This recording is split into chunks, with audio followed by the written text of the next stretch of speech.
endapkan ini sampai di sesi 3 nanti teman-teman bisa ambil kesimpulan ya. Pribadi yang bagaimana yang dapat dianggap siap untuk menikah. Orang ini siap, aku ini siap loh menikah gitu ya. Aku ini siap loh jadi papa atau mama. Kayak apa? Pribadi seperti apa yang disebut siap untuk menikah? Jadi papa mama kan bisa jadi orang menikah dan belum punya anak begitu kan ya. Oke, pribadi yang seperti apa yang siap untuk menikah? Silakan diskusi dengan tetangga duduk sebentar. Tetangga duduk. Yang pribadi yang siap menikah itu seperti apa sih?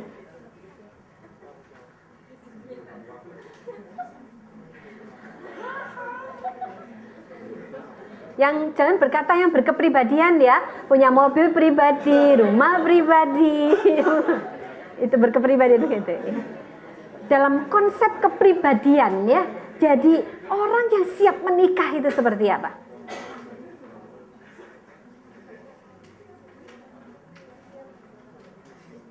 Mari teman-teman pikirkan betul. Oke.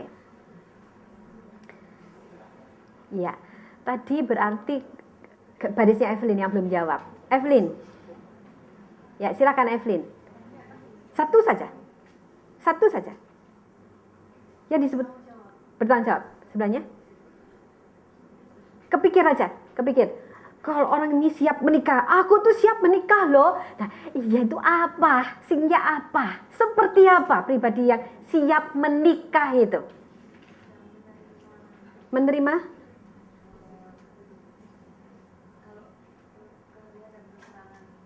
Bisa menerima kelebihan kekurangan siapa? Diri sendiri atau orang lain? Diri sendiri dan orang lain. Teman-teman diskusikan. Yang sudah punya pacar pikirkan. Bisa? Mengurus diri sendiri. Apa itu mengurus diri sendiri? Pikirkan ya, terpikirkan ya. Lebih jauh. Ya, sebelahnya. Punya keberanian komitmen. Ya, punya keberanian komitmen gitu ya, di sederhana. Belakang. Iwan. Kau sudah siap menikah nggak sih, Iwan? Belum. Belum. Oke. Yang siap tuh sing kayak apa? Kalau kamu belum, yang siap tuh kayak apa?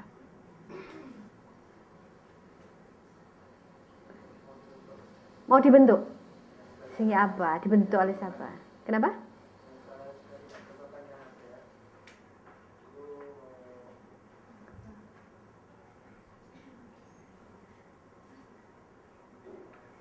Apa? Mau berubah?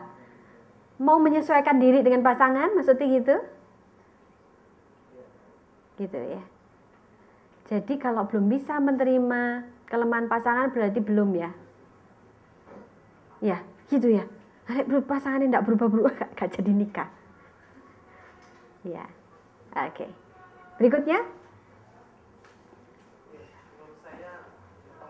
Bertanggung jawab. Ya, sebelahnya kekasihnya.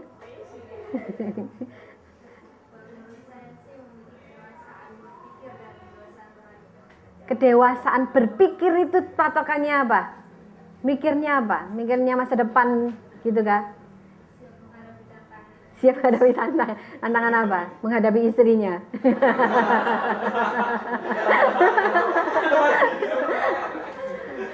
Oke. Itu semua stimulan berpikir ya. Next. Kita lihat berikutnya. Mari. Ini penting sekali.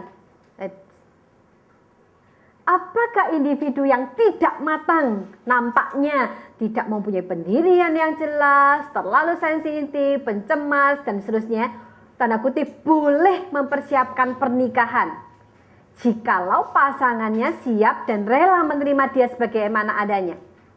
Berikan alasan. Boleh enggak sih? Dalam arti ya siapa yang melarang gitu ya. Maksud saya, tepat enggak sih waktunya pribadi yang tidak punya pendirian ini, terlalu sensitif, pencemas itu mempersiapkan pernikahan? Kita sebagai kakak-kakak rohani misalkan, teman-teman gitu, kalau ditanya, kalau mempersiapkan dalam kondisi kepribadian semacam ini, sebenarnya dia bisa enggak sih ya tepat enggak sih untuk tetap mempersiapkan pernikahan? Ya atau tidak? Ya tidak, tergantung gitu ya. Ya tidak, tergantung. Ya tidak, tergantung. Pikirkan sebentar ya. Kalau pribadi seperti ini tidak matang, apakah memang dia memang sudah siap menikah? Atau lebih baik jangan? Atau ya tergantung lah begitu. Jawaban tergantung itu kadang-kadang lebih gampang. Ya, tapi jawab dulu ya. Ya, tidak, tergantung. Oke, mulai dari belakang ujung. ST. Tidak. Tidak. Tidak ya. Oke. Yakin ya kekasihnya tidak termasuk. Gimana? Tidak. Tidak. Nggak ada di situ, nggak usah dibaca. Tergantung. Tergantung. Oke. Ya, berikutnya. Tergantung. Tidak. Tidak. Tidak. Belakang. Fenty? Tidak. Kita berhenti. Banyak nggak sih orang yang belum matang dan kemudian menikah sekarang? Banyak. Sangat banyak. Ini loh yang menyebabkan hal-hal kecil saja terjadi konflik yang serius. Saya menjadi begitu sedih ketika kemudian ada orang datang dan saya tidak mengenal sebelumnya. Kemudian di depan meja konseling, lalu saya bilang, apa yang saya bisa bantu Pak? Dia tidak ngomong apa-apa, langsung menyodorkan kertas begitu, kertasnya segede ini begitu ya, langsung ini Bu tolong dibaca. Nah, dari judulnya saya langsung kaget, kenapa judulnya? Dari pengadilan negeri. Jadi gugatan cerai dari istrinya. Ini jelas dia aktif di sebuah gereja Kristen, diteguhkan. Mereka aktif pelayanan. Waktu telusur punya telusur, apa yang membuat mereka itu akhirnya mau bercerai? Si istri mengatakan bahwa suamiku tidak sayang aku. Kenapa kok tidak sayang? Buktinya apa tidak sayang? Karena dia pelit. Kak, dia jelas punya uang. Dia punya tabungan, deposito. Anaknya baru setahun. Tapi si suami, si papa, si anak umur setahun itu punya tabungan pendidikan anaknya sampai S1. Masih umur kelas 1. Dia punya tabungan keuangan dengan, jadi bayangin kalau dia umur 1. Berarti kuliah itu kan umur 17 ya. 17 tahun akan datang atau 16 tahun akan datang. Itu sudah biaya kuliah. Jadi ditunjukkan seperti ini. Si istri merasa begini. Itu medit. Karena sampai beli mobil saja tidak mau. Aku kemana-mana kujanan naik sepeda motor. Sang suami melihatnya, aku tuh tidak medit. Tapi efektif. Karena rumahnya dekat gereja, dekat pasar, dekat rumah papa mamahnya. Loh, apa yang sulit? Kenapa harus pakai mobil? Gitu.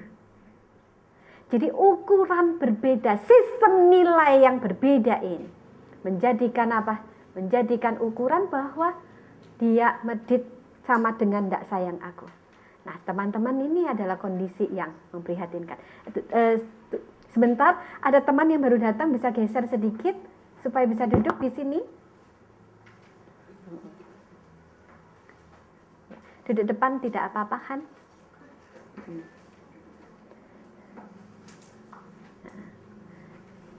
Nah, silakan.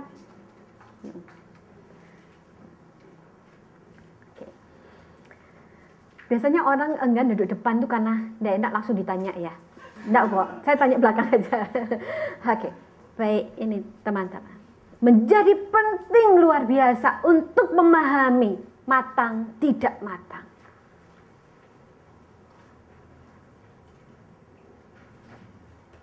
Kalau begitu, kalau kita lihat penting sekali masalah kepribadian ini, maka mulai kita mikir, kita sendiri ini di tahap mana? Gitu ya, tahap mana. Oleh sebab itu kita akan lihat berikutnya. Kepribadian itu apa sih? Ya. Kepribadian itu adalah sebagai suatu bidang studi empiris, satu bidang studi yang mempelajari pola tingkah laku manusia untuk mengenali perbedaan. Next. Tetapi tidak mudah pola tingkah laku itu dilihat. Kenapa? Sulit menentukan hubungan sebab dan akibat yang tepat antara suatu pola yang berperilaku dengan penyebab-penyebabnya. Contoh, tangisan yang sama disebabkan oleh berbagai penyebab, ya kan? Kalau orang itu nangisan, itu berarti kemudian, waduh, hatinya halus, belum tentu, ya kan? Kalau orang itu cengeng, kalau orang itu nangisan, itu belum tentu dia itu sensitif dengan orang lain, belum tentu. Kenapa? Dia bisa jadi dia nangis itu waktu ngelihat orang miskin, kemudian dia nangis. Kenapa? Karena dia tiap kali lihat orang miskin dan nangis, karena bukan karena dia iba, tetapi dia mengingat waktu masa kecilku dulu miskin susah nih kayak apa. Jadi aku sekarang nangis. Ada orang yang kemudian lihat orang miskin itu nangis. Kenapa? Dia berpikir tentang apa? Aduh, nek aku kayak gitu ya apa ya? Kan? Jadi subjeknya apa? Aku. Jadi jangan terkecoh dulu kalau punya lagi PDKT, kemudian kalian lihat orang ini lemah lembut ya, ngeliat orang miskin nangis. Oh, lihat dulu, cek dulu. Karena apa? Karena nangis itu penyebabnya banyak sekali. Banyak, kalau diuraikan itu banyak sekali. Nah, ini pertama. Jadi kita nggak bisa lihat orang yang diem itu kemudian orang ini pemikir. Bukan, orang itu bisa jadi diem, bukan pemikir. Tetapi nggak tahu apa yang dipikirkan, jadi diem aja. Orang itu diam sekali. Kenapa? Karena dia memang lagi sakit gigi. Bisa jadi kan. Orang itu diam kenapa? Takut luar biasa ngomong dengan Anda. Diam aja daripada repot, bisa gitu. Dan seterusnya. Perilaku tidak selalu mencerminkan keadaan dalam diri individu yang sebenarnya. Karena apa? Karena pengaruh budaya.